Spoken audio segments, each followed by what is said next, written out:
The authorities that are around us, that are here to govern us, without defining them specifically, are the way that God manages the world. He nudges through the authority itself and through its protection of the good that was created first in father, mother, parent, child, right? He lets that good remain supported by his everlasting will, and it nudges us away from the cliffs we keep trying to drive ourselves off of, so that good governments do indeed conquer and destroy bad governments. It happens. And the idea that we would stop is kind of silly. Why would you stop when that government's going to destroy you if you do, right? Why would you stop when that government's going to destroy itself if you do? If you really believe in truth, then you don't believe it's wrong to, in fact, lead other people to new ideas and new things. And even, in fact, perhaps do so in the form of a government. That all is there. That can all be there, okay? But Christianity teaches then that whatever one you're under, right? That's what this is saying right here, right now, chapter 13. Whatever one you're under right now, insofar as it is your task to be under them, be under them. Father, mother, boss, neighborhood homeowners association. I don't know.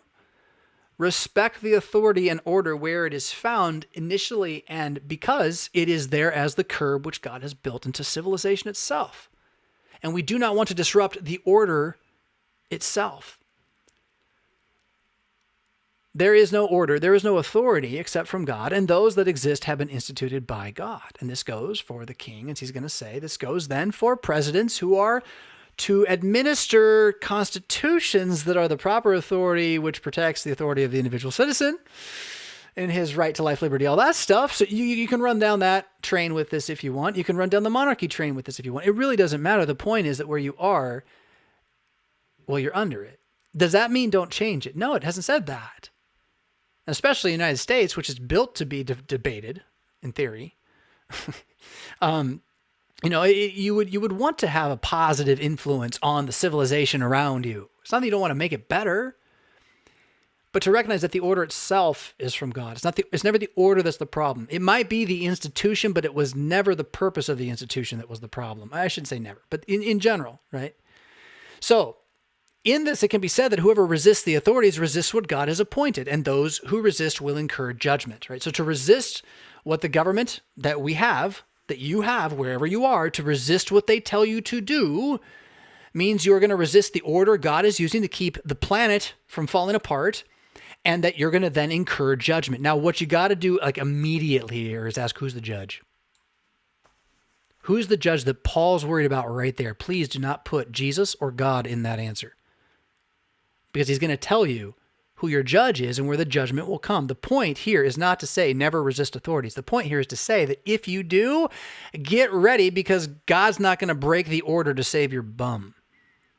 And if that's what's going to happen because of the confession of the faith, he's not there to save your bum anyway. He's there to have your bum lifted up for all to see. God, that sounded terrible. To have your bum paddled by the world, humiliating you so that you might confess Jesus has risen from the dead right before you die. That would be the judgment that could happen should you disobey the authorities in regard to your Christianity. True, right? And if you resist, you will incur it. And he says as much, which we should then believe. That's what the order is for, and we should even rejoice in that. Thank you, officer, for doing your duty and protecting the people from such vile and evil criminals. It is unfortunate that I myself have been considered one of them for believing some guy rose from the dead 2,000 years ago, but so be it.